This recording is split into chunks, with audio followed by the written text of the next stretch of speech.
Salut les triathlètes, c'est Armano. J'espère que vous êtes en pleine forme et que l'année 2025 a bien commencé. Alors vous l'aurez compris, dans l'équipe, celui qui fait l'introduction des épisodes n'est pas celui qui a animé ou co-animé l'épisode du jour. Et d'ailleurs, pour commencer 2025, on vous propose un nouveau format d'épisode puisque j'aimerais vous présenter, sous forme de hors-série, un épisode enregistré par Charlie lors d'un live proposé par OpenTree. Aujourd'hui, on aborde un sujet essentiel pour tout triathlète, comment prendre soin de son corps pour durer dans le sport et éviter les blessures, en particulier évidemment en triathlon. Pour nous éclairer, nous recevons Pierre Griffon qui est kinésithérapeute, ostéopathe depuis plus de 20 ans et triathlète passionné depuis une décennie. Avec Pierre, Charlie a exploré les astuces pour prévenir les douleurs sur le vélo, optimiser son confort et comprendre comment les bonnes pratiques peuvent transformer votre expérience, que vous soyez amateur ou confirmé. Il partagera aussi ses meilleurs conseils pour ajuster votre matériel, améliorer votre posture et développer des réflexes simples mais efficaces. Et avant de démarrer, je vous propose la ressource de la semaine. Tout simplement, elle casse le fameux mythe de la VMA. Les équipes d'OpenTree vous proposent de revisiter votre méthode d'entraînement et d'arrêter d'utiliser la VMA pour programmer vos séances d'entraînement. Allez, ça suffit, j'ai beaucoup trop parlé. Je vous laisse écouter ce superbe échange entre Charlie et Pierre et j'espère que cela vous donnera toutes les clés pour pouvoir pédaler sereinement et performer en 2025 sur vos prochaines épreuves. Bon épisode et bonne saison à tous. Je démarre. Ce soir, on parle des apports de ce qu'un kiné, ostéo, triathlète depuis plusieurs années, je dirais même un peu plus de 10 ans, tu vas nous repréciser ça Pierre, peut nous apprendre à nous en tant que triathlète amateur, d'abord pour moins se blesser, pour mieux récupérer, pour éviter justement d'avoir à aller trop souvent chez un ostéo ou chez un kiné et en gros de prendre un peu plus soin de son corps de manière proactive et de s'assurer de la longévité dans notre sport. Juste avant de présenter Pierre, je fais une petite présentation d'OpenTree si vous nous regardez sur YouTube. Je m'appelle Charlie et je suis le créateur d'OpenTree. Depuis 2016, avec OpenTree, on a une mission, c'est d'aider les triathlètes amateurs à réaliser leurs objectifs sportifs. Et on fait ça grâce à un programme d'entraînement qui vous accompagne toute l'année, qui est personnalisé sur vos objectifs, vos intensités, votre expérience et qui a pour objectif de vous faire terminer votre prochain triathlon d'une part avec le sourire, mais aussi si possible en ayant battu votre record perso. Au-delà de ça, on a aussi une communauté d'à peu près 11 000 triathlètes aujourd'hui. On publie beaucoup de conseils, de guides sur notre site. Donc si vous ne nous connaissez pas, je vous invite à aller visiter les liens dans la description de cette vidéo YouTube. Vous nous retrouverez et vous retrouverez principalement un peu tout ce qu'on est capable de vous proposer aujourd'hui. Ce soir, je suis très heureux d'accueillir Pierre. Pierre, tu es un membre de la communauté, mais tu es surtout kiné ostéo. Est-ce que tu peux te présenter en quelques minutes, Pierre ? Bonjour. Donc, je m'appelle Pierre Griffon. Je suis aussi effectivement un membre de la communauté OpenTree. Je suis kinésithérapeute et ostéopathe depuis 20 ans maintenant et triathlète passionné depuis une dizaine d'années après avoir touché à quelques autres sports avant, mais bien dans le triathlon maintenant. Et voilà, je suis très content d'être là. Merci à OpenTree de me recevoir. Ça a commencé comment ton histoire avec le triathlon, Pierre ? Ça a commencé Ça a commencé par que j'aimais bien le vélo, cyclo-sportif, cyclotourisme. Puis un jour, mon frère m'a branché sur le marathon, donc on s'est course à pied. Puis après, il restait plus qu'à aller à la piscine. Ok. Et ça a pas été le plus dur d'aller à la piscine comme la plupart des triathlètes qui débutent ? Ah ben, je suis parti de zéro. Mais ça s'est bien fait et non, c'est pas le pire actuellement, donc. Ok, super. Et donc triathlète depuis une dizaine d'années et kiné ostéo depuis toute ta vie, t'as toujours fait ça ? Voilà. Ben non, voilà, ça dépend de ma carrière qui commence à faire. Voilà, j'ai un peu de. Ok. Et dans ta pratique au quotidien, t'as essayé de te spécialiser sur les sportifs. C'est un sujet qui te plaît, le croisement entre le Bien sport sûr. et. J'ai suivi beaucoup de sportifs de tout type de sport parce que j'ai même commencé avec des rugbyman à la base, donc on en est loin maintenant. Du tennis, course à pied toujours, vélo forcément.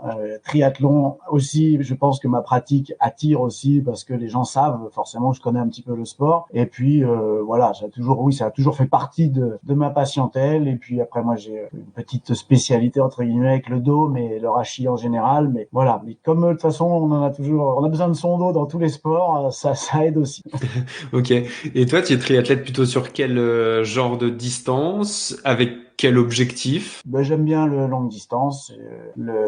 Voilà, je fais des L ou des XL ou toi même plus si affinité avec un peu de relief, tout Ouais. ça. Et voilà, Ironman ou Embrun ou l'Ultraman, c'est des choses par lesquelles je suis passé avec grand plaisir. Ok. Génial. Et Génial, comme génial. objectif, finir. Me Ouais. faire plaisir, que ça se passe bien avec le moins de douleur possible, à commencer par sur la machine, sur lequel on passe un Ok. sacré moment et un sacré temps à l'entraînement et le jour de la course. Ouais, donc c'est ce qu'on se disait tout à l'heure, c'est finalement la répartition des conseils que tu vas donner ce soir, c'est un peu la répartition des disciplines en triathlon. Ça va être 50% Voilà, de vélo et un peu du reste. voilà, Ok, exactement. super. Écoute, on est ravis de te recevoir parce que, alors, pour tout dire à ceux qui nous suivent ce soir, nous on se connaît depuis pas mal d'années maintenant, parce que en fait, quand moi j'ai commencé à chercher un ostéo autour de chez moi, assez vite ton nom s'est dégagé. Il y a plein de monde dans le monde du triathlon qui te connaissait, qui m'a recommandé tes services. Et du coup, bah, je suis super heureux de t'avoir là ce soir. On va pouvoir discuter de tous ces sujets. Petite surprise à la fin, sur laquelle je dévoile un peu quelques trucs. Pierre a accepté aussi gentiment de devenir notre référent kiné ostéo au sein d'OpenTree. On vous en dit plus à la fin de ce live, mais il y a des trucs qui devraient vous intéresser parce que Pierre a décidé de mettre un peu de sa disponibilité aussi pour accompagner les sportifs de la communauté, les sportifs qui sont coachés via nos services. Et je pense que ça peut vous intéresser. On vous présente tout ça à la fin du live. Et j'espère que cette collab avec Pierre permettra aussi d'abord via ce live de vous donner quelques clés pour un peu mieux se soigner et un peu mieux prévenir les blessures, et puis vous permettra d'aller plus loin si vous voulez creuser le sujet avec Pierre. Pierre, ce soir, de quoi on va parler? Qu'est-ce qu'on a au programme? Comment est-ce que tu as construit un peu la manière dont toi tu considères tes apports de kiné et d'ostéo par rapport au sport d'endurance qu'est le triathlon? Eh bien, ce soir, je voudrais vous parler un petit peu des gènes et des douleurs qu'on peut avoir sur le vélo.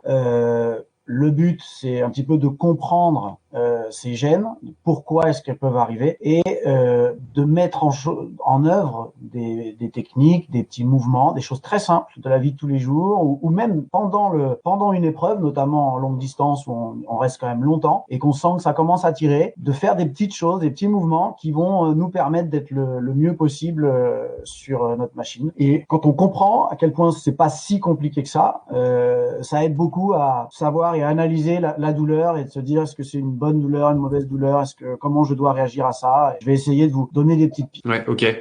Donc le live de ce soir, il sera concentré plutôt sur le sujet du vélo.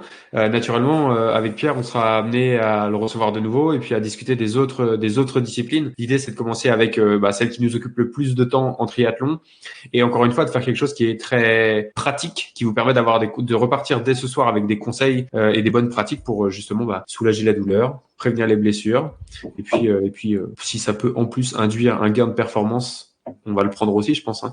Tout le monde sera ravi. Par quoi tu veux commencer, Pierre? Est-ce que tu as des éléments à nous donner pour démarrer la discussion? Juste une petite introduction simple par rapport à ça. Avant de parler de douleur, je pense qu'il faut quand même rappeler que le choix d'un vélo ne se fait pas par hasard. Ça sert à rien de prendre un vélo faut être objectif sur ses capacités, sur ses raideurs, sur l'âge qu'on peut avoir, et j'en fais partie, sur ce qu'on a envie de faire avec ce vélo aussi. Et il faut pas choisir un vélo au hasard. Ni le type du vélo, et bien faire attention, bien sûr, la taille du vélo, c'est capital voilà, ça, on peut tourner tous les exercices qu'on veut. Si on n'a pas la bonne taille, ça n'ira jamais. Faut bien se le dire. Et c'est pas parce qu'on a trouvé une belle occasion que faut aller se jeter dessus. Si on est un peu entre deux tailles, non, faut essayer, faut vraiment être bien.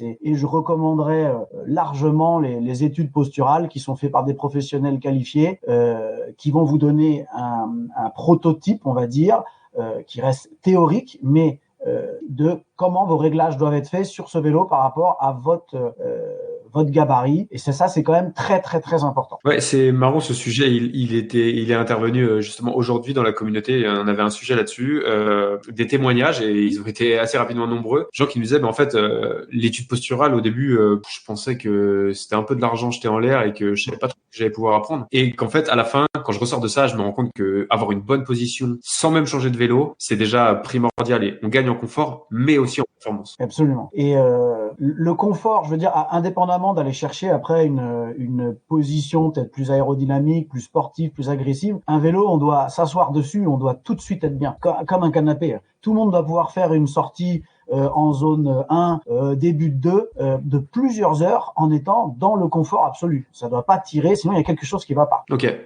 Donc là, vraiment, ce mot d'introduction part de à vélo. Le truc déjà le plus important, c'est de se poser la question du matos et de choisir le bon matos, Voilà. adapté à la pratique, et qu'on adapte ensuite sa position sur le matériel. Mais en fait, Absolument. tout ça, c'est un choix qu'on fait en même temps, quoi. C'est-à-dire que on choisit un vélo sur lequel on sait qu'on va aussi avoir un éventail de réglages possibles pour être en accord avec sa pratique. Et là encore, j'imagine que entre quelqu'un qui fait de l'Ironman et qui va passer 7 ou 8 heures sur son vélo parce qu'il y a un peu de D+, ou parce que c'est un peu son point faible, il n'a pas les mêmes contraintes que quelqu'un qui a 20 ans, qui va faire uniquement du S en format avec drafting, et qui va avoir besoin d'autres choses. Absolument. Et c'est important de comprendre qu'à la base, on n'est pas dessiné pour être sur un vélo. Le but de tout ça, ça va être de trouver un équilibre entre ce que notre corps va tolérer et d'agréable, et ça doit rester confortable, toujours, j'insiste vraiment là-dessus, et sur cette position que nous demande d'être en vélo. Et donc, choisir déjà un vélo confortable, ça me paraît la priorité. Ensuite, on vient chercher, plus sportif, plus performant si on veut, plus raide, plus rigide. Et effectivement, c'est pas du tout le même vélo selon ce qu'on est et ce qu'on a envie de faire comme épreuve. Ok. Donc là-dessus, peut-être le mot, c'est aussi d'être à la fois, je veux dire, humble par rapport au matériel qu'on va choisir. Alors, sans vouloir faire de clichés, mais on a souvent l'image du triathlète qui va beaucoup miser sur le vélo, qui va parfois même un peu surinvestir sur le vélo plutôt que sur le reste. Et puis d'être aussi objectif avec ce qu'on veut faire, et que c'est pas toujours le dernier vélo à la mode ou le choix absolu du vélo de contre-la-montre qui est toujours le meilleur. Non, parce qu'on doit rester dans quelque chose d'agréable, et c'est capital. Et après, on y arrivera peut-être dans un deuxième temps, et surtout ce sera progressif, parce que même avec chacun, c'est des mensurations. On prend deux personnes qui ont les mêmes mensurations, qui vont ressortir avec le même vélo, avec les mêmes objectifs. Voilà. De toute façon, il y aura déjà des différences sur les raideurs articulaires qu'il peut avoir, les points forts musculaires que l'autre peut avoir. Ne serait-ce qu'un dos. Quand vous regardez un dos, vous avez des gens qui ont des cambrures, des courbures qui sont très marquées, d'autres qui sont assez effacées. Et ces deux personnes, elles n'auront pas la même façon de pédaler. Donc rien que ça, déjà, il y a beaucoup de choses à faire et à améliorer. Tu parlais du confort et du fait de se sentir bien dès lors qu'on monte sur un vélo. Est-ce que le confort, c'est raisonnablement un objectif quand on va faire des épreuves de 6, 7, 8 heures?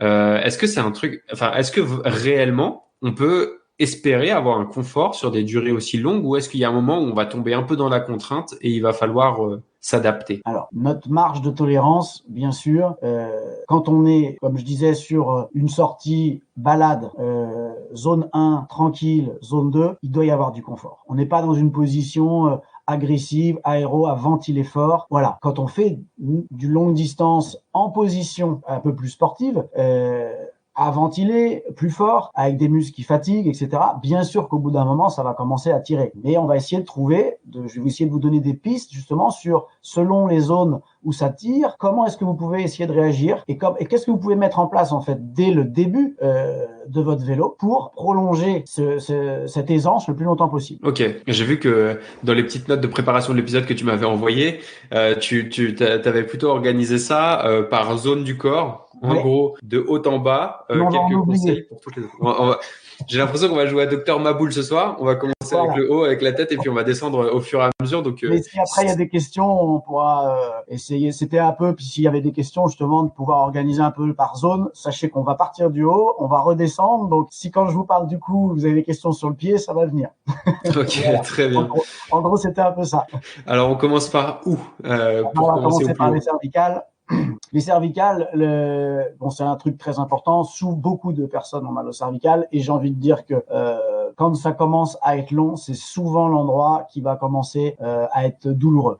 Nos articulations, elles sont pas faites pour rester de toute façon en statique sans bouger. Donc plus on va avoir une position, ce qu'on fait au triathlon, aérodynamique, avec une belle posture, concentré sur son effort, on regarde son compteur, ses watts, voilà, on bouge pas. Plus à un moment, on va induire forcément des douleurs parce qu'il y a toujours les zones qui sont en même contrainte et normalement nos articulations elles ont besoin de lâcher, d'un jeu de pression, lâcher, relâcher et c'est ça qu'il faut comprendre. Ce qui est très mauvais en général pour les cervicales, ce qu'on va avoir du mal à supporter, c'est l'hyperextension, c'est-à-dire je me mets de profil, faut me dire si ça rend à peu près, mais d'être comme ça, c'est-à-dire que sur son vélo on est en avant. D'accord? Voilà. Ça, c'est quelque chose que le corps va avoir beaucoup de mal à supporter. Alors, quelqu'un qui est très souple, bien sûr qu'il va supporter beaucoup mieux cette position que celui qui déjà a du mal à regarder le plafond. C'est sûr que si vous sentez que vous avez déjà du mal à regarder le plafond, allez pas chercher tout de suite. C'est possible de s'améliorer, ça, il n'y a pas de problème. Mais faut pas chercher tout de suite des positions où on va être déjà avec une syphose marquée et la tête complètement relevée. Après, ça peut être géré s'il y a vraiment des douleurs qui viennent trop souvent, alors qu'on a un bon réglage, le bon vélo, tout ça. Il faut regarder les problèmes de cou. Il peut y avoir plusieurs sources à ça. Ça peut être, mais qui sont assez connues. Bien sûr, c'est l'avancée, le recul avancé du. Souvent, on a un guidon qui est un peu trop en avant. Bon, il va falloir reculer un peu le poste pour redresser un peu et avoir moins d'inclinaison. De mon expérience, moi, souvent, juste reculer la potence. C'est quelque chose qui marche bien, sans chercher à tout changer. Le drop, c'est-à-dire la différence qu'il peut y avoir entre la hauteur de selle et le bas du guidon, qui est quelque chose qu'on a plutôt bien réglé normalement chez le vélociste. Mais lui, il a des potences type, il règle ça par rapport à ça, et voilà. Un petit raccourcissement de potence, ça va vous aider à être plus à l'aise avec vos cervicales si vous êtes par exemple un peu raide ou quelqu'un qui avait des exagérations de courbure, des courbures assez marquées naturelles. Par rapport à ça, depuis quelques années, on a l'impression que globalement, alors chez les pratiques des pros et puis ça se décline de plus en plus chez les amateurs, on a de moins en moins de drop entre la selle et le repose coude, repose bras. Il y a des années où on avait des drops immenses et on avait des gens qui étaient totalement allongés sur leur vélo. On est un peu revenu de ça et on a moins de drops entre les deux. Ça, physiologiquement, en termes de placement, comment ça se... Alors, je pense qu'il y a deux choses à ça. D'abord, il y a une question de respiration. C'est-à-dire qu'on va pouvoir pousser beaucoup plus fort si on est un peu plus relevé. Souvent, ce qu'on voit chez les professionnels, ils font... alors, on va parler... Il y a le Tour de France et puis il y a le triathlon et le longue distance. Mais ça a été flagrant sur le Tour de France, par exemple. C'est des contre-la-montre. Ils sont à fond pendant des durées beaucoup plus courtes que ce qu'on peut trouver dans le triathlon, même moyen ou longue distance. Et ils vont pousser très fort là, avant. Ils vont chercher à ventiler très fort. Donc, ils veulent être dégagés au niveau ici intercostal. Ça, c'est quelque chose qui est important pour eux. Ensuite, il y a la hanche, c'est-à-dire que il y a un moment, si on est trop penché en avant, il faut faut vraiment une grande souplesse de hanche, mais on est dans un secteur musculaire qui est peut-être pas le plus puissant.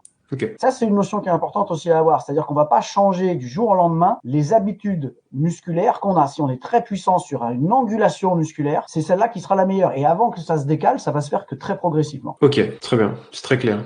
Je prends une question puisqu'on en était sur le point des cervicales, avant que je t'interrompe. Christophe nous demande... j'ai des douleurs au cervical. Est-ce que le dénivelé, ça peut être un facteur sollicitant? Normalement, non. D'accord. Normalement, non. Ça peut, c'est pas, en tout cas, c'est pas logique mécaniquement. Le dénivelé, je dirais que c'est plutôt descendre, puisque on va se retrouver dans une position plus inclinée. S'il y a quelque chose sur le dénivelé, il faut peut-être voir ailleurs. Est-ce qu'il n'y a pas une raideur? Ça, c'est aussi une notion qu'il faut avoir, qui est vraie pour tout, mais surtout pour le dos. C'est quelle est la vie là de Christophe tous les jours? S'il est assis à son travail tous les jours devant son ordinateur, que tous les jours il a la tête qui part en avant, quand il va sortir faire du vélo, ses cervicales, ça se cumule tout ça. Et à un moment, elles en ont marre. Donc ça s'exprime au moment du vélo, mais peut-être que c'est pas le vélo. Peut-être que c'est une raideur qu'il a et qu'en assouplissant ses cervicales, lui, en ouvrant, voilà, il y a plein d'exercices possibles, imaginables. faudrait voir Christophe proprement dit, mais voilà, peut-être que ça va suffire à avoir une meilleure tolérance. Mais c'est vrai que le dénivelé, normalement, ne doit pas augmenter les douleurs cervicales. D'accord, ok, c'est très clair.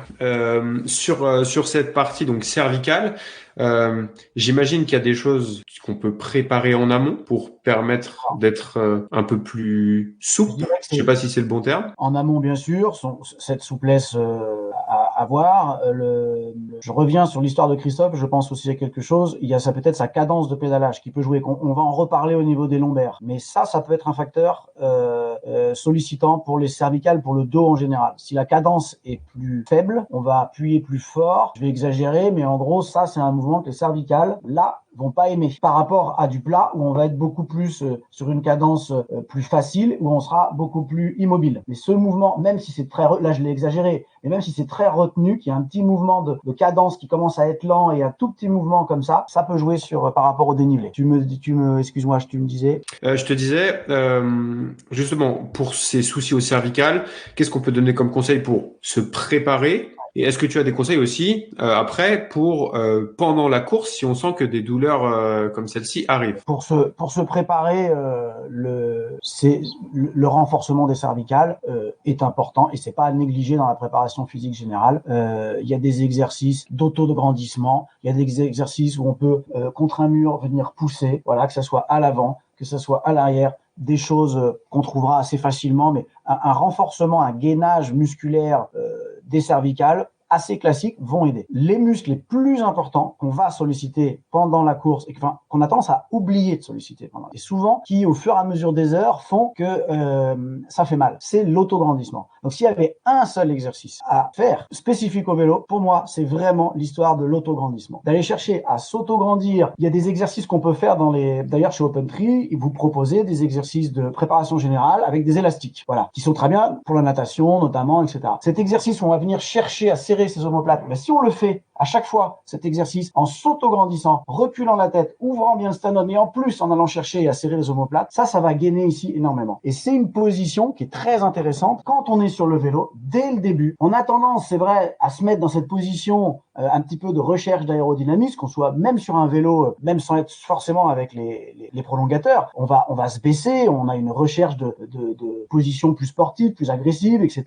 Et cette recherche d'aérodynamisme va faire que des fois on rentre la tête comme ça, on se ferme et on est à l'opposé de cet autograndissement. Ça c'est une notion, si dès le début on se dit il faut pas que je laisse ma tête rentrer, je laisse ma tête sortie comme ça, surtout sur le longue distance, ça va beaucoup aider. Ça c'est pareil, on voit typiquement sur le Tour de France et en plus on sait pertinemment que les coureurs plus ils sont capables de baisser la tête, de la rentrer, etc. Ils ont un meilleur aérodynamisme, mais on parle d'un contre-la-montre qui va durer entre 10-20 minutes, allez maximum 40 minutes. Ça c'est une notion qui est importante, faut pas comparer même à ce très haut niveau, c'est pas comparable. Ok, très bien. Donc s'il y a un truc à retenir, c'est se grandir pour autograndissement et chercher dès le début de la partie vélo. Je me tiens et je peux même faire quand je sens que ça commence à tirer souvent ici là. Voilà, je peux faire des tout petits mouvements qui vont pas gêner. C'est des mouvements en statique où on va aller chercher à s'autograndir tout en regardant les yeux. Ça, le regard, c'est quelque chose qui est important aussi pour les cervicales. Pour avoir une belle position aérodynamique et des cervicales qui sont bien alignées quelque part, il faut être capable aussi de lever les yeux. Celui qui a du mal à regarder la route en levant les yeux, il va tout le temps forcer sur ses cervicales parce qu'il regarde droit au niveau des yeux. Mais il faut être capable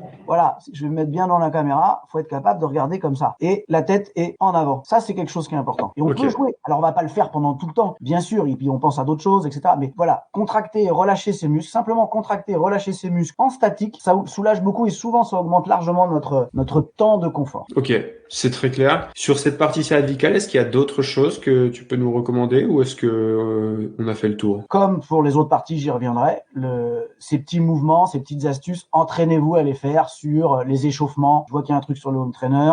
C'est les sorties longues où on doit, quand on va se faire 2 heures, 3 heures en zone 1 pour ceux qui font de la longue distance, des fois, on s'ennuie pas, mais presque, où on trouve le temps long. Et ben là, il y a des choses à faire. Et avec des petites choses comme ça, vous pouvez vous dire, tiens, je vais me faire 5 km avec des cervicales gainées, en belle position, pour sentir ce que je vais faire et puis je vais vous donner d'autres choses pour la suite. Ok, cervical, c'est validé. Tous ceux qui avaient des maux, des douleurs au cervical, c'est bon pour vous. On passe à la suite. C'est quoi la suite si on descend un peu? On va. Alors quand je parlais des cervicales, on était déjà là. Hein. Bien, les douleurs au niveau dorsal. Ici, ça rentre exactement dans tout ce que je peux vous avoir dit. Hein. C'est vraiment, bon, je vais pas rentrer dans les détails biomécaniques, voilà, rachis supérieur, rachis inférieur, mais il y a 2 modes de fonctionnement, mais ça rentre, tout ça, ça va dans cette idée-là. On va essayer de rester simple. On va descendre au niveau des épaules, d'accord, parce qu'en triathlon, il y a quand même une spécificité par rapport au prolongateur. Ça peut être gênant au niveau des épaules ici, notamment ces muscles que vous avez là, à l'arrière des épaules, ici, d'accord. Ne vous faites pas mal. Je veux dire, ces muscles-là, c'est eux qui sont stabilisés, d'accord. Donc l'écartement, des fois, c'est pareil. Il faut savoir partir de prolongateurs quand vous installez pour la première fois des prolongateurs, des nouveaux, des choses comme ça. Vous posez vos coudes, soyez confort. Petit à petit, vous allez, en plus c'est bien fait maintenant, vous allez pouvoir les resserrer. On a quasiment un demi-centimètre de battement. Et petit à petit, on va pouvoir resserrer. Parce que être très serré comme ça vient pas du jour au lendemain, quoi. C'est pareil, il faut être, sinon on va avoir des contractures ici qui sont pas possibles et ça va générer des gels qui peuvent descendre jusque dans les bras et même à remonter dans les cervicales. Donc ça, c'est un truc qui est important. Après, sur les épaules, généralement, il n'y a pas trop de soucis. Puis on a la chance au triathlon de pouvoir varier un peu nos positions, ne serait-ce qu'en prenant un bidon, voilà, ou en s'alimentant. Tout de suite, généralement, ça vient à soulager. Ok. On va descendre un peu plus bas, sauf s'il y a des conseils. Thomas nous disait que, alors, il avait des cervicales récalcitrantes et que en natation c'était un peu pareil, il était un peu bloqué des cervicales. Alors, c'est pas. En natation, on est d'accord. le sujet va être plus un manque de souplesse généralement en rotation. On pourra faire on pourra faire un live sur le sujet. On le prévoira, ouais, naturellement. Hein. On va pas laisser la natation et la course à pied de côté. On prévoira ça rapidement. Mais c'est différent du vélo. Oui, c'est pas les mêmes genres de. Faudrait voir ça. Okay. Les poignets, les engourdissements des mains, il y en a qui ont dû connaître ça aussi. Le poignet, clairement, il est fait pour être dans l'alignement de l'avant-bras. D'accord? Plus vous êtes cassé, plus il y a un moment où ça va finir par vous gêner. Là-dessus, si vous êtes pas bien sur votre vélo, que vous n'êtes pas capable de tenir les mains sur les cocottes au-dessus des poignées de passage de vitesse, c'est pas normal. Hein. C'est que le vélo, il faut reculer le cintre, il est trop avancé. Si vous êtes sur la barre du milieu ou même sur les angles, c'est pas normal.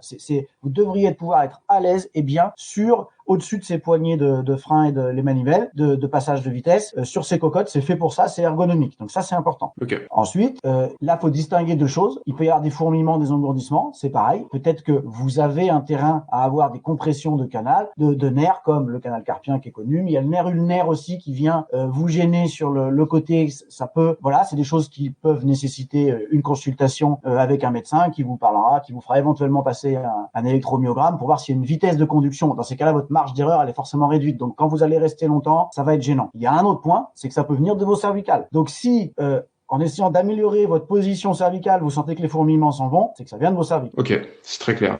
Ouais, la douleur typique que moi sur laquelle je peux me projeter, c'est effectivement au bout de quelques heures de sentir que on a presque trop reposé sur les mains, on commence à avoir effectivement quelques fourmillements dans les doigts et que ça nous incite à changer un peu de position sur le cintre. Il peut y avoir, voilà, alors on peut jouer avec entre les cocottes et la position sur les prolongateurs. Faut varier. C'est sûr que si on a, en fait, une articulation de toute façon n'aime pas rester dans la même position sans bouger. Je peux vous dire que ceux qu'on fait Paris-Roubaix, ils ont mal aux mains. Ils le sentent bien, les fourmis, parce que ça tape. Ils sont obligés de tenir le cintre en permanence. Et qu'on ait un canal carpien, qu'on ait le vélo le mieux réglé du monde, ça fait mal quand même. Ok. Là, il y a des choses aussi qu'on peut faire en préparation pour éviter ces douleurs-là. Oui. C'est un peu plus compliqué. En préparation, c'est des assouplissements tout simples du poignet, mais aussi des chaînes. Alors c'est un peu toujours difficile avec la caméra, mais voilà, des chaînes musculaires. C'est-à-dire qu'on va venir ouvrir avec la main comme ça, tout en tournant un peu, voilà, la tête, et en allant chercher en avant, en arrière, comme ça, les zones qui vont nous tirer le plus spontanément et de les travailler. On sent très bien. Et d'une journée à une autre, ça peut varier. C'est pareil selon votre travail. Celui qui est derrière le clavier, c'est plus facile. Ses poignets sont moins dérangés a priori, en tout cas ses passages de nerfs, que celui qui est avec un sécateur toute la journée. Ouais. C'est aussi une notion qu'il faut avoir. Ouais, la pratique vient toujours en surcouche d'une activité Exactement. professionnelle qui nous occupe. Faut pas l'oublier parce qu'il y en a plein qui, franchement, les 3/4 de mes consultations, c'est pas pas que le vélo qui est responsable du truc. Ouais. Alors, c'est flagrant en course à pied, ils adorent dire vous avez mal au dos, faut arrêter de courir, mais pas du tout. En fait, c'est parce qu'il y a un problème on fera un autre sujet là. Ok, très clair. Sur les poignets, d'autres choses ou on passe à la suite? Il y a des questions, je crois pas. Non, je vois pas de questions pour l'instant. N'hésitez pas si vous en avez. On va aller au lombaire, parce que là, il y a de quoi dire. Ok, les lombaires. Bon, les lombaires, alors là, on est typiquement dans la posture pour laquelle on n'est pas. C'est-à-dire que autant les cervicales, on comprend bien qu'on a un creux, en vélo, il est un peu plus marqué. Bon, mais les lombaires, quand on est debout, il y a ce creux lombaire qui est cette lordose qui est propre à chacun. Il y a des gens qui ont une lordose qui est marquée, d'autres moins. Ça, c'est la forme de vos articulations. Faut pas vous dire j'ai mal au dos parce que je suis trop cambré. C'est faux, c'est archi faux, c'est pas ça. C'est beaucoup plus complexe que ça. C'est même rarement ça. Le vélo, cette vilaine machine qu'on veut absolument utiliser, nous délordose. On est arrondi, on est en flexion. Ça, c'est vraiment quelque chose de contraignant. Tous ceux qui commencent le vélo, en général, vous disent que ça pique un peu à ce niveau-là, même quand c'est bien réglé, etc.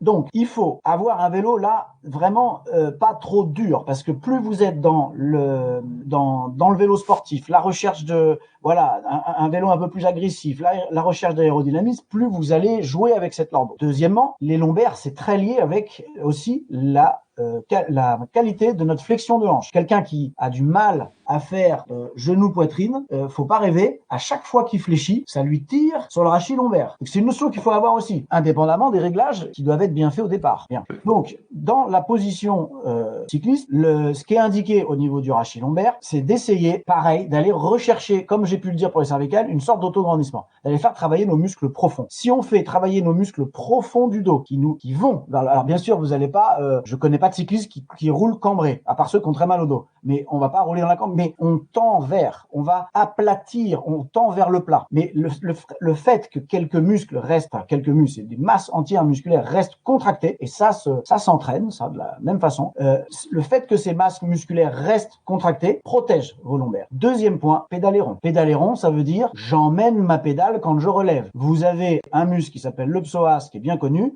mais qui va vous aider à lever votre jambe sans tirer forcément fort sur la pédale. Soutenir votre jambe qui se lève. Ce muscle reste en contraction, donc il va contracter, relâcher un peu, mais pas complètement, contracter. Ça fait un gainage et des petits pompages au niveau articulaire qui permettent d'être beaucoup plus à l'aise et beaucoup plus longtemps. Ok.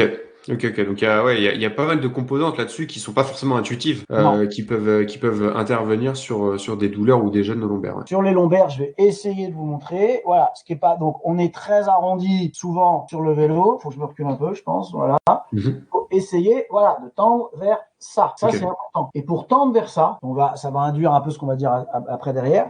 Il faut savoir, cette espèce de léger autograndissement, il faut savoir un peu incliner la selle vers le bas. Ça, il y a plein d'études qui ont été faites. Quand on incline un petit peu l'avant de sa selle vers le bas, raisonnable. Les études, elles ont fait, on incline à fond la selle et on voit si les gens ont beaucoup moins mal. Oui, ils ont beaucoup moins mal. À 80%. Bon, c'est pas possible d'incliner, parce qu'il y a d'autres problèmes qui vont arriver aussi. Mais donc, on dit qu'une inclinaison, on va dire autour de, moi je dirais, entre 5 et 10 degrés, ça suffit. Hein. C'est une légère inclinaison qui va nous permettre d'emmener en fait notre bassin un petit peu plus dans une cambrure naturelle, cette recherche de position plus naturelle, et permettre de mieux utiliser nos muscles lombaires. C'est très important. Donc dans le gainage, on parle souvent du gainage pour le mal de dos, le renforcement musculaire des muscles du rachis, c'est capital. Vous pourriez, alors surtout en vélo, je vais vous dire, vous pourriez avoir des abdos complètement dans les choux, avoir des bons dorsaux, je peux vous dire que vous aurez pas de problème pour aller pédaler. Il y a qu'à voir des seniors bedonnants qui font des heures de vélo sans aucun problème, mais ils ont le dos souvent plutôt musclé et ils vont tenir sur la bécane sans problème. Est-ce que tu as des exercices un peu classiques, parce que là par webcam ce sera pas facile à présenter, mais tu as des exercices un peu classiques qu'on pourrait recommander justement pour travailler cette partie? Pour se travailler cette partie, un truc très facile, vous collez contre un mur, les talons, les fesses, la tête vient coller, donc là il va y avoir vraiment un alignement complet et vous allez lever les bras en essayant de pousser le mur en arrière et de pousser les bras vers le haut. C'est-à-dire, faut pas vous contenter de juste faire ça, d'accord, de pousser en arrière, mais c'est bien aussi vers le haut, donc les bras doivent venir toucher les oreilles et emmener en arrière en même temps. Là, vous avez un gainage, toute la colonne va venir gainer, et vous allez d'ailleurs utiliser aussi les muscles cervicaux, donc c'est très intéressant. Ok. Et les lombaires, toutes les érecteurs du rachis, qui s'appellent, tous les muscles vont se contracter. Ça c'est un très bon exercice, on ne peut plus simple. Et je vous conseille même, si vous avez mal après une sortie, après une sortie de vélo ou du home trainer, vous faites quelques mouvements, vous verrez, ça peut suffire à faire passer la douleur. Ok, très clair. Je reprends juste un point pendant qu'on a la question. Christophe nous demande, ramener les cocottes vers le centre, est-ce que c'est une bonne idée? Tu sais, on le voit de plus en plus sur les vélos de course et principalement les vélos aéros. On ramène légèrement les cocottes vers le centre. Est-ce que ça, c'est une implication physiologique? Non, je pense que c'est une pure recherche. Pour moi, c'est une pure recherche aérodynamique, c'est tout. Okay. Pas en termes de douleur ou de soulagement. Non, il y a rien du tout. Hein. Si c'est pour refermer. En fait, dans la recherche aérodynamique, le point le plus négatif, c'est ce qu'on a devant le thorax. Il y a une époque, il y en a qui mettaient des bidons à l'intérieur pour remplir, surtout quand on est bien affûté. Mais grosso modo, quelqu'un qui a un peu de ventre, figurez-vous que ce creux-là, il remplit ce vide qu'il y a devant nous. C'est souvent là qu'il y a une grosse prise d'air. Donc tout ce qu'on va refermer, ces cocottes permettent de refermer, d'avoir les bras aussi plus rapprochés, on va mieux tolérer. Et je pense que c'est plus une question au niveau des épaules. On va mieux tolérer une position avec les coudes plus rapprochés comme ça, d'accord, que en ouvrant. Qu'à un moment, ça tire au niveau des épaules, mais pas au niveau du dos. Ça, c'est aucune raison. Il marque cambrage. Alors cambrage, je suppose que c'est sur les lombaires. Oui, faut tendre vers ça. Alors pédaler cambré, c'est pas possible. Hein. On va avoir des problèmes de périnée à un moment. On va en parler. Mais, on va en parler. Et voilà. Et il y a une autre chose aussi sur le. Oui, c'est de l'aéro, ça resserre les bras. C'est ça, Mathieu. Te dit Mathieu. Il y a autre chose sur les lombaires que j'ai déjà observé plusieurs fois. J'ai eu le cas plusieurs fois. Un truc tout simple, tout est bien réglé, tout est nickel. Et ben, figurez-vous que c'est de changer c'est d'avoir une cadence de pédalage plus élevée. Si on a une cadence de pédalage plus élevée, les muscles vont plus facilement se gainer au niveau des psoas, au niveau des muscles profonds du dos, donc on aura moins mal. Ça rejoint l'idée que posait Thomas, je crois, non c'était Christophe sur le dénivelé, voilà. Okay. Et donc j'ai eu plusieurs fois le cas. Vous changez de cassette, vous changez vous changez vos rapports, hein, que ce soit la cassette. Et souvent ça aide beaucoup pour avoir de meilleurs rapports avec une cadence qui sera meilleure et vous serez plus efficace avec bien moins de douleur. Et ça, c'est vraiment quelque chose, faut pas négliger ça. Ok, très clair. Là-dessus, des choses à ajouter ou on passe à la suite? Des choses à ajouter, oui, il y a des généralités sur la chaîne postérieure. Après, ça peut être très long sur les lombaires. La chaîne postérieure est importante, d'être souple. Quelqu'un qui n'est pas capable de toucher, en se penchant en avant, de toucher ses doigts de pied, faut pas espérer faire de l'aéro plus quoi. Il y a un moment, faut travailler ça avant de commencer à baisser un petit peu de jouer un petit peu sur une position plus aéro ou plus sportive. Je ne rentrerai pas dans les détails. Après, les chaînes postérieures, ça s'étire en se penchant en avant ou allonger les jambes au mur. On essaye de se rapprocher de la verticale, de ramener ses pointes de pied vers soi. Ça, c'est des choses qu'il est utile de travailler pour mieux tolérer la position sur le vélo. Ok, c'est très clair.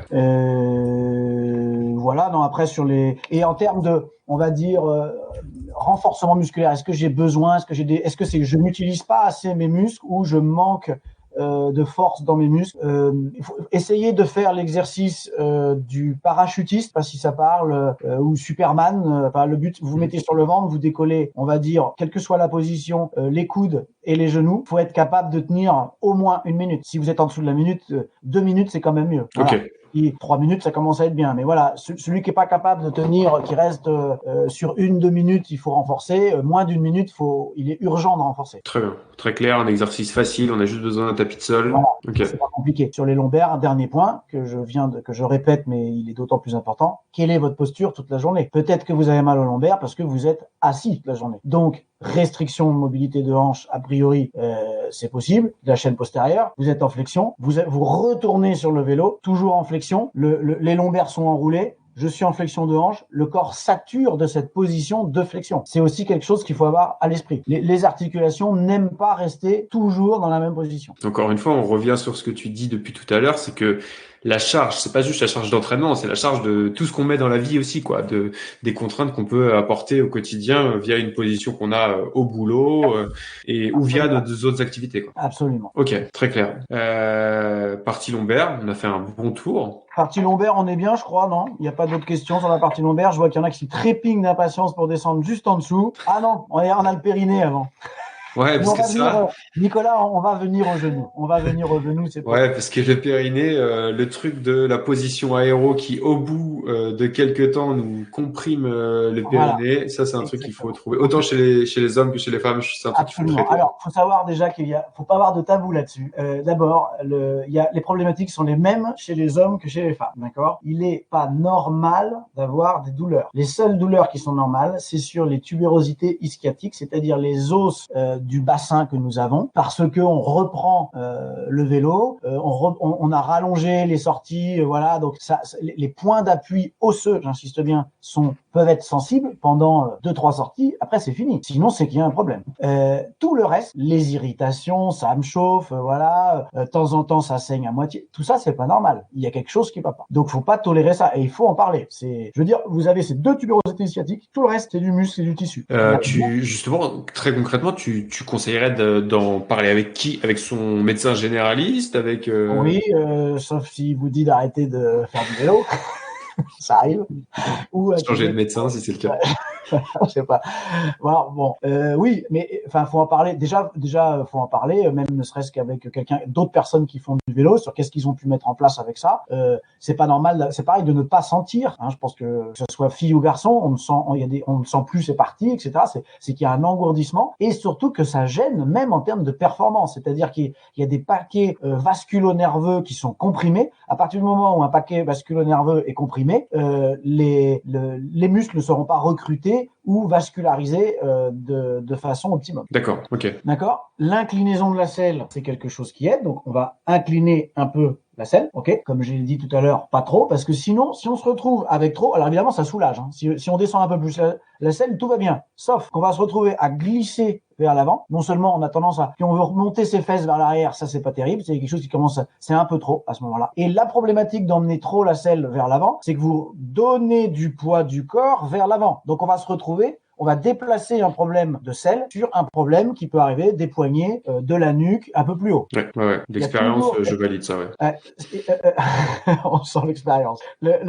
On va basculer, il y a toujours cet équilibre entre l'avant et l'arrière. J'ai la selle et mes lombaires, et j'ai après mes poignets et ma nuque. Et il va falloir toujours jongler pour trouver le bon équilibre entre les deux. Okay. Sur la selle, un petit rappel, des fois ça paraît idiot des fois quand on connaît, mais c'est quand même bien de le redire. C'est mieux d'être, c'est même conseillé d'être nu dans son cuissard. Les sous-vêtements, si vraiment ça vous dérange, voilà, c'est le plus fin possible. C'est le plus fin possible. Ce n'est que des surfaces de frottement en plus. Les cuissards sont faits pour ça. Et sur la selle en elle-même, je suis presque étonné que personne m'en ait pas encore parlé parce qu'on me la demande souvent celle-là.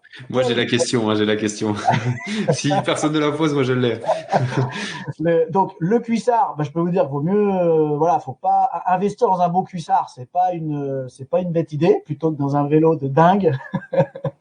Voilà, ça c'est de l'argent, ça vaut le coup de garder ses sous pour le cuissard. Et qu'est-ce que je voulais dire sur la selle? Alors sur la selle, aujourd'hui, il y a personne qui est capable il n'y a pas d'unanimité sur les selles ajourées, les selles qui ne sont pas ajourées. Je vais même vous dire sur les selles femmes, les selles hommes, femmes, c'est-à-dire souvent on a coupé le bec de selle. C'est-à-dire qu'aujourd'hui, il y a des hommes qui peuvent se trouver très bien sur des selles femmes et des femmes qui peuvent se trouver très bien sur des selles hommes. Voilà. Alors chacun il va de sa petite étude, de son petit machin, souvent avec beaucoup d'exagération dans un sens qui induit quelque chose. Mais non, aujourd'hui il n'y a pas de consensus. Et c'est tout bête, hein. Plus la surface est grande, plus l'appui sur chaque point est mieux réparti. Donc l'ajouré qui libère, moi j'ai une ajourée, hein, personnellement, je suis pas en train de faire la promotion des selles non ajourées, mais l'ajouré qui libère n'est pas forcément adapté à chacun. Faut prendre la selle où vous êtes bien. Si vous êtes bien sur un type de selle, vous bougez plus, vous avez la marque. Et ce qui est le plus important sur la selle, et à mon avis la seule chose importante, c'est la distance entre les ischions. Que n'importe quel vélociste, normalement un peu sérieux, avant d'acheter une selle, il a dû vous en parler. Ils ont maintenant des mesures, c'est hyper simple. On s'assoit sur un coussin, on mesure les points ischiatiques, ce qu'on appelle la distance entre les ischions. On mesure ces points et on a sans problème la selle adaptée en termes de taille, de largeur, attention, en termes de longueur, ajourée, pas ajourée. J'allais faire le lien avec ce qu'on disait en préambule sur l'importance d'une étude posturale. Normalement, si vous allez faire une étude posturale chez quelqu'un qui est à peu près sérieux, il va aussi vous faire tester différents types de selles. Absolument. Pour voir un peu ce qui vous correspond le mieux. Je pense que maintenant tous les vélocistes, alors je suis pas spécialisé dans une marque ou une autre, mais je pense que toutes les marques maintenant proposent des selles.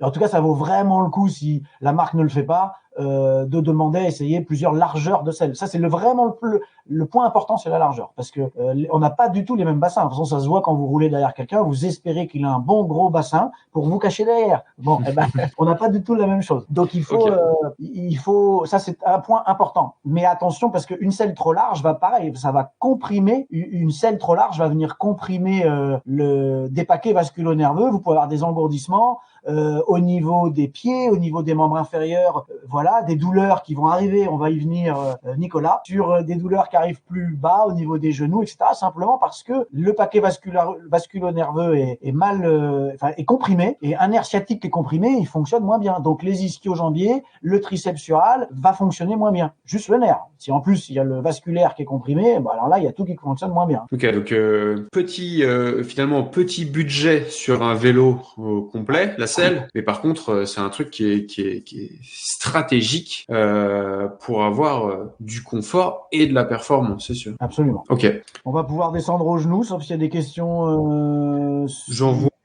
S'il y en a qui arrivent un peu après, je te les transmettrai, Pierre. Oh, très bien. Le genou. Alors les douleurs de genou, c'est compliqué parce qu'il n'y a pas de spécificité, on peut pas dire cette douleur-là, c'est dû à ça de façon absolue. Il y a des grandes idées qu'il faut garder à l'esprit et étudier quelle est sa problématique à soi. Moi, je vais vous en donner une exprès puisque j'aime bien quand même ce thème-là. Quelqu'un qui est assis ou accroupi toute la journée, donc qui passe sa vie en flexion de genoux, si son sport c'est faire que de la flexion de genoux, il y a un moment, le genou, il en a marre. Ça peut être juste ça. Il a le super vélo, tout va bien, tout est bien réglé, ça peut être que ça. Hein. Parce que les contraintes étant tout le temps aux mêmes endroits, au niveau des ménisques, on va pas faire d'anatomie, mais les tendons toujours dans la même longueur, etc. Il y a juste un ras-le-bol. Donc il y a un manque d'équilibre. L'équilibre articulaire, c'est important. Faut pas oublier qu'on est dessiné naturellement pour la marche. Notre genou, quand on marche, on le tend et on le relâche. On le relâche de 20 degrés. Hein. Allez, 30 si vous marchez un peu vite, mais ça va pas plus loin. Hein. Donc, le vélo, c'est pas du tout ça. C'est plutôt, on est à 20, 25, 30 et on repart et voilà. Et on va chercher de la flexion. Et on est dans la vie moderne, quelqu'un qui est assis au bureau à 90 ou quelqu'un après un carreleur, je vais prendre exprès, voilà, qui a une grosse contrainte sur les genoux, qui est accroupi. Il y a un moment, il peut y avoir juste un ras-le-bol du genou qui a besoin d'extension. Donc, quelqu'un qui est beaucoup assis, beaucoup dans la flexion, qui me dit j'ai mal au genou, moi le premier truc que j'ai envie de regarder, c'est est-ce que son extension est correcte, est-ce qu'il n'est pas dans un genou qui est enfermé dans la flexion et qu'on a juste marre. Donc quand il fait du sport, il y en a marre. Donc ça s'exprime à ce moment-là. Ok, ça rejoint ce que tu disais tout à l'heure, une articulation c'est fait pour bouger, c'est fait pour aller un peu visiter tout un spectre de position et d'angle, c'est bien ça? Absolument. Et les fins d'amplitude dans les deux extrémités sont importantes. D'autre part, on sait que avoir une selle un peu basse va nous mettre un peu plus en flexion de genou, donc il y aura plus de contraintes, je dirais, au niveau de la rotule. Toute cette chaîne-là, ça c'est sûr. Si on est plus haut, quelqu'un qui a des douleurs plutôt antérieures au niveau du genou, il faut aller chercher, et en tout cas ça vaut le coup de tenter le coup, s'il a bien assoupli, il varie ses positions, etc. Mais quand je vous dis c'est un demi-centimètre, 1 centimètre sur la selle, ça suffit. Hein. 1 centimètre, c'est déjà beaucoup. Hein. Ouais. Donc, déjà, si ça, est-ce que ça change quelque chose ou pas? Ensuite, il y a la cale. La cale va donner l'appui. Là, on va redescendre après avec le pied, etc. On va en reparler. Mais la cale, globalement, moi, je vais vous dire clairement, ça n'engage que moi, encore une fois, mais de mon expérience professionnelle, plus votre cale elle est en arrière, mieux c'est. Globalement, à chaque fois, ça marche, hein, quasiment. C'est les chaussures. Alors, les pousser à fond devant, c'est très bien, mais c'est ultra sollicitant. On a une instabilité. En fait, le genou, si la cale, on est très là, c'est mon pied, on va dire, hein, je m'adapte. Ça, c'est la cale de la chaussure. Voilà. Si on est très en avant, là, il y a une instabilité du genou dans le plan frontal, comme ça. Et ça, alors que si on est en avant, il bouge moins. Le genou, après, dans ce plan, justement, cette stabilité droite-gauche, il doit être dans l'axe. Ça, c'est quelque chose qui est très important. Si on a un genou, ça, on le voit sur des personnes qui sont en restriction de mobilité de hanche. Pour compenser, je sais pas si ça va se voir, mais pour compenser, ils écartent un peu le genou, comme ça. À chaque coup de pédale, ça part un peu comme ça. On le voit très bien bien chez des personnes d'un certain âge qui commencent à être un peu raides au niveau du bassin, le genou va venir s'écarter. Là, on aura des douleurs qui seront plus latérales. On en a tous un dans la sortie du dimanche, de celui qui pédale un peu sur l'extérieur. Ouais. Mais il connaît toutes les routes, lui. C'est ça. Exactement, c'est souvent le même, ouais. Okay. Donc voilà, douleur latérale, je dirais attention à la stabilité devant. Donc attention, est-ce que notre flexion de hanche est bonne? Est-ce qu'on n'a pas un petit défaussement? Mais il faut se regarder pédaler. Faut se dire que nos genoux ils doivent être un peu dans l'axe de nos coudes. Et des fois, quand on est très concentré chez le vélociste, c'est-à-dire ouais, je suis bien, j'ai la bonne position, impeccable. Le kiné il m'a dit je me tiens bien droit, impeccable, top top. Et là tout est bien. Mais avec la fatigue et les kilomètres qui s'allongent, à un moment, hop, voilà. Moi, c'est personnel. Moi, j'avais tendance ça peut être qu'un seul genou. Hein. Moi, j'avais tendance à avoir le genou droit qui commençait à partir un peu. Et voilà, à partir du moment où j'ai fait attention. Alors, il y a la rotation interne de hanche qui peut être travaillée. Il y a la flexion de hanche. Ça, j'insiste parce que si on a une petite gêne sur sa flexion de hanche, le genou va s'ouvrir très facilement. Voilà. Et remonter un peu la selle quand même. C'est rare d'avoir des selles trop hautes qui font des douleurs sur le côté du genou. Genre, bon, ça existe, tout existe, hein, mais je le vois vraiment rarement. Des douleurs de TFL comme chez le coureur à pied, avec syndrome de l'essuie-glace. C'est quand même vraiment rare. Souvent, le syndrome de l'essuie-glace, en fait, il est allumé par autre chose, la course à pied, d'autres choses. Et sur le genou, comme ça frotte, il se renforce. Okay. C'est beaucoup plus rare. Ok, très bien. Nicolas, si tu as d'autres questions sur le genou, ça a l'air d'être toi le spécialiste, n'hésite pas à les mettre dans le chat et puis on reviendra dessus. Pierre, d'autres choses, toi, sur le genou? Dernière chose, voilà, sur le genou, il n'y a pas que les quadriceps dans le vélo et des gros quadris. Très important, les ischio-jambiers, de faire du renforcement des ischio-jambiers. Franchement, c'est même important pour la stabilité du bassin, pour plein de trucs. Voilà, on va pas réouvrir encore d'autres portes, mais et ça c'est pareil, les sorties dans les points qu'on peut avoir dans ma zone 1, mon échauffement, etc. Je fais l'autograndissement. Au niveau du cou, je travaille les lombaires. Est-ce que mon axe de genou il est bien? Tirez votre pédale, déclipez même vous pouvez décliper vous déclipez la chaussure gauche par le pied gauche et pédaler. Mais ça sert à rien de mettre des watts à fond. Hein. Vous pédalez juste en restant avec un cardio tranquille, juste avec la pédale de droite. Vous allez voir à quel point vous emmenez et vous êtes obligé de tirer. Ça va vous faire travailler toute cette chaîne. Ça va la réveiller. Vous allez la connecter un peu dans votre mode de pédalage. Ça, c'est important, la technique de pédalage, en fait. Hein. C'est important sur beaucoup de choses et ça joue aussi énormément sur le dos. Énormément sur les lombaires, c'est important aussi. Quelqu'un qui a mal au dos, d'avoir cette technique de pédalage, d'être conscient de ces muscles qu'on a qui peuvent ramener la pédale pour repousser. C'est pas que les grosses cuisses de grenouille. Ok. Ouais, et puis ça, si vous suivez nos programmes d'entraînement, soyez prêts parce que ça arrive cet hiver sur la technique à vélo. Alors nous, on le fait plutôt sur Home Trainer, mais vous allez avoir droit à quelques sessions où vous allez déclipper une pédale puis l'autre pour apprendre aussi à pédaler rond. Ouais, mais ça, franchement, pédaler rond, c'est un truc hyper important et sous-estimé même dans plein de douleurs. Quand on arrive, voilà, les cassettes sont faites aujourd'hui un peu pour Monsieur Tout le Monde, autant pour ceux qui vont sur le plat et en montagne. Souvent en montagne, on a une fréquence qui est beaucoup plus lente que ce qu'on fait d'habitude et on pédale moins rond, donc le temps d'appui est plus fort. C'est une grosse pression, on relâche. Ça, c'est pareil, que ce soit sur le genou, sur les lombaires, ça se joue. Sur les cervicales, ça peut y aller aussi, quoi. Ok. Deux petites questions. Thomas nous évoque une douleur juste sur le genou, limite pas de doigt. Est-ce que ça t'évoque quelque chose? Ça peut être la patte de doigt, oui. Ça peut être aussi le ménisque interne, parce que franchement, ils sont très très proches. Il y a même des fibres. Donc, il peut y avoir une histoire de ménisque. Là, spontanément, je lui parlerai, j'irai regarder du côté de la cale de vélo. Est-ce qu'il a bien reculé? Moi, je la reculerai, là, c'est sûr, pour être bien stable, parce que ça n'a pas de doigt. S'il part un peu en dedans à chaque fois, c'est pareil, ça peut partir en dehors, c'est le plus souvent, mais ça peut partir en dedans quand on n'a pas de problème de flexion de hanche. J'irai de ce côté-là.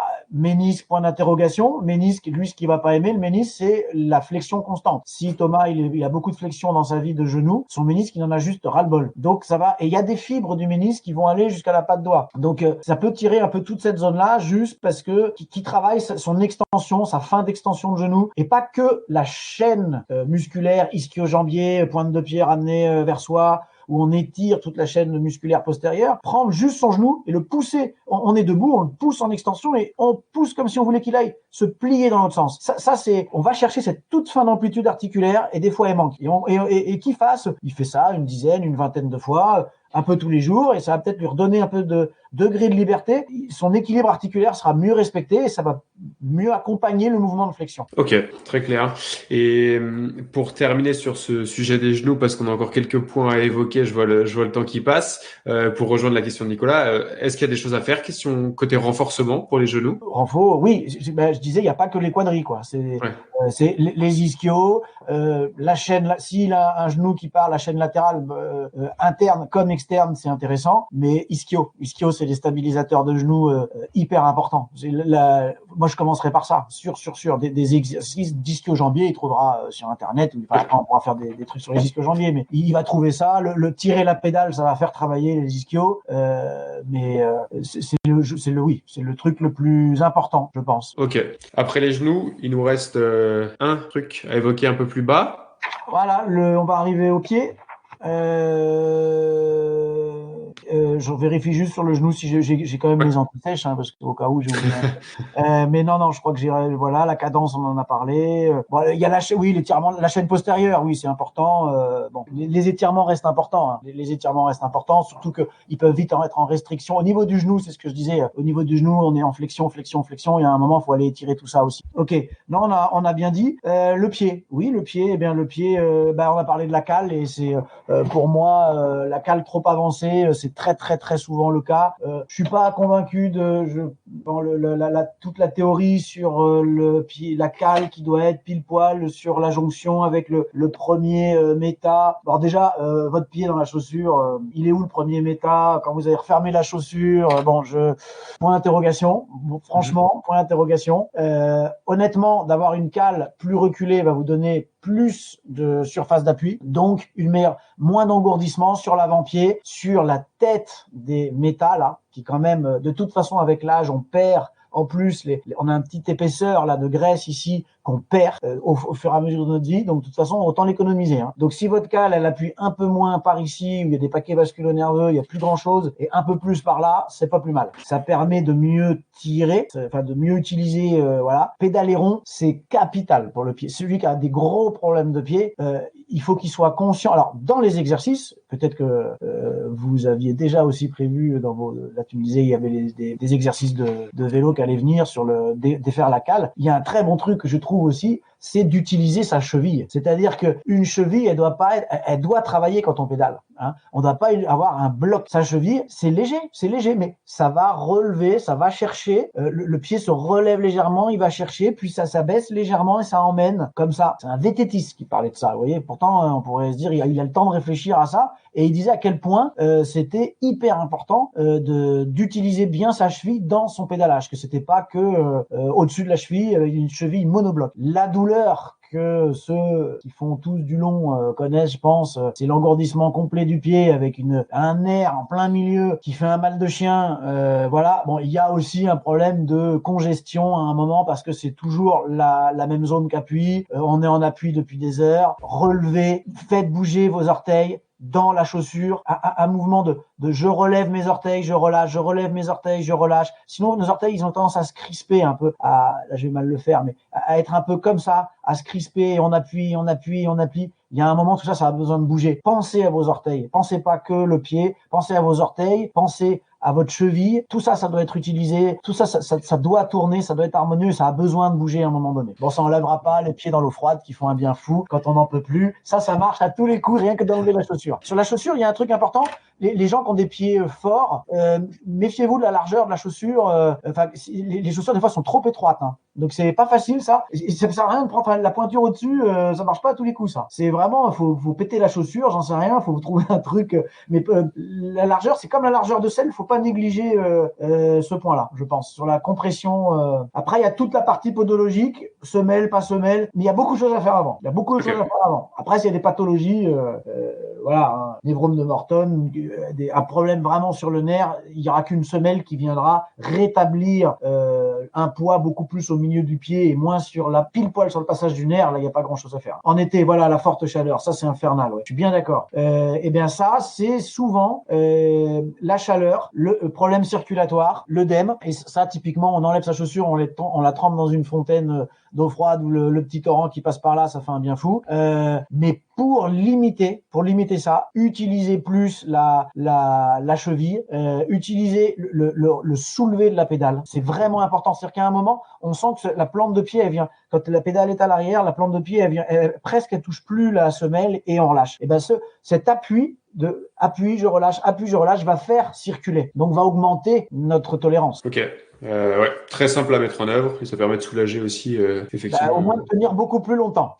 Ouais. À un moment, faut avouer que ça, c'est un vrai point. Je connais pas beaucoup de monde au fur et à mesure des heures, notamment ce que dit Bruno. Je connais pas beaucoup de monde au fur et à mesure des heures et des longues sorties, même des gens qui ont l'habitude. C'est encore pire avec les semelles de carbone qui sont plus chaudes, qu'on passe ce problème-là, parce que je pense qu'il y a aussi un problème d'œdème en fait. Ça appuie. Mais pour limiter ça, appuyer, relâcher suffit. La pose du pied par terre et le relâchement sur des gens qui ont des béquilles, par exemple, suffit à induire une circulation. Je parle pas que de la circulation vasculaire, il y a aussi la circulation lymphatique. Et ça congestionne. Quand la lymphe s'accumule entre les doigts de pied ou sur ces zones ici, là, à un moment, les petits nerfs vont être congestionnés. Ça va faire un mal de chien. Alors, on a l'impression qu'on a une aiguille ou un clou dans le pied. Ok. Bon, pas mal de boulot aussi à mettre en œuvre de ce côté-là pour les pieds qui finalement c'est pas forcément la zone sur laquelle on penserait le plus à des gênes ou des douleurs à vélo, mais il y a de quoi s'occuper. Ah oui, prendre conscience de sa cheville, de ses orteils, de son appui, ça prend un peu de temps. Hein. Ouais. Toutes ces longues sorties en zone 1 vont être occupées maintenant par plein de choses à penser, c'est extraordinaire. Exactement, avec tous les exercices de Pierre, elles dureront pas assez les séances de 5 vont être rajoutées. Allez, vous faites 10 minutes de plus. Exactement. Super. Écoute, on a fait un bon tour. Est-ce qu'il y a d'autres choses à ajouter, Pierre, sur les pieds, ou est-ce que tu as des choses à nous partager en guise de conclusion? Non, en conclusion, moi je dis, voilà, s'il y a des choses principales à retenir, je dirais, d'abord, c'est le confort. Ensuite, vous arriverez petit à petit à aller vers des positions progressivement, j'insiste vraiment sur la progressivité, et ça se fait très très bien progressivement, vraiment sur 3 ans, on peut voir des gens qui vont complètement changer leur posture au vélo, mais voilà, ça se fait c'est plutôt 2-3 saisons, en étant progressif, en bougeant des petites choses, en prenant conscience de son corps. On va arriver à une position plus aérodynamique, plus sportive. Mais le confort, c'est capital, parce que s'il n'y a pas de confort, il n'y aura pas de performance. Je veux dire, il y a un moment, les watts qu'on gagne dans l'aérodynamisme, ils vont très très vite se perdre. Et alors encore plus si on fait du long. C'est de pire en pire même.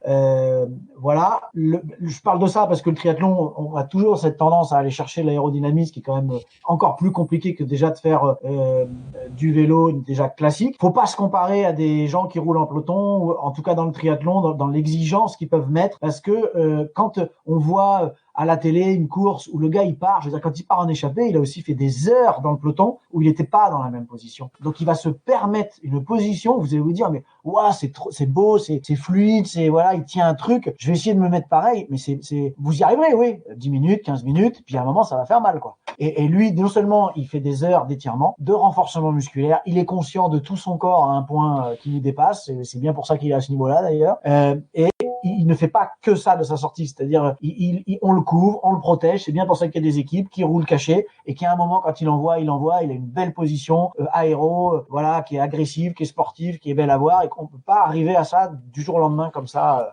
C'est ça, je pense qu'il faut retenir. Mais le confort doit être là. C'est pas normal d'avoir mal. Ouais. Et ça rejoint finalement un discours que nous on tient sur plein d'autres sujets, plein d'autres composantes du triathlon. C'est on y va progressivement et on pose les fondations avant de vouloir construire le reste de la maison, quoi. Et là, la fondation, c'est d'être à l'aise sur son vélo, de pouvoir tenir des heures sur des sorties faciles, sans douleur, sans gêne. Parce que au-delà de ça, comme tu le dis, Pierre, surtout sur longue distance, ça devient trop compliqué si on essaye de faire passer la performance à bon compte. Et puis ça gâche tout le plaisir. Enfin, je veux dire, là, il y a plus aucun plaisir. Il y en a qui vont d'ailleurs pas sur la longue distance parce que ça, ils disent, moi, passer 2 heures de vélo, ça me gonfle. Parce que voilà. Mais bon, c'est qu'il y a des choses à travailler. Alors après, c'est plus exigeant. Voilà, faut aller travailler ses points faibles en souplesse, voilà, et tenir compte de quelle est notre vie. Hein. Qu'est-ce qu'on fait dans sa vie, qu'est-ce qu'on a comme contrainte articulaire dans sa vie. Moi, j'ai régulièrement dans mon cabinet des gens qui sont ils sont en bureau, mais ils font que, entre guillemets, du vélo comme sport, même à un titre très très cool, balade, etc. Et il y a un moment, les lombaires, elles en ont marre d'être assise sur du siège de bureau à la selle de vélo. Et il faut aller un peu dans l'autre sens. Enfin bon, là on rentre encore dans d'autres choses, mais c'est aussi simple que ça parfois. Donc faut bien analyser tout ça. Et après, sinon faut consulter un professionnel qui vous guidera personnellement. Génial. Bon, super. Merci beaucoup, Pierre. C'était Devenir triathlète X OpenTri. Merci d'avoir écouté cet épisode jusqu'au bout. Nous, on a pris beaucoup de plaisir à l'enregistrer. Alors si ça vous a plu, vous pouvez nous suivre sur nos réseaux sociaux, Instagram, LinkedIn et Facebook. On se rejoint maintenant sur devenirtriathlète.com. Vous allez retrouver l'ensemble des épisodes, mais aussi des outils, des ressources et des conseils gratuits pour débuter, progresser ou performer en triathlon. On ajoute toutes les semaines de nouvelles ressources. Si vous avez une idée d'invité, n'hésitez pas à nous envoyer un petit message. Et si vous voulez être accompagné sur vos prochains objectifs sportifs, connectez-vous sur opentri.fr et on se fera un plaisir de vous aider. Alors, n'hésitez pas, on se retrouve tout de suite sur devenirtriathlète.com et opentri.fr. Salut les sportifs!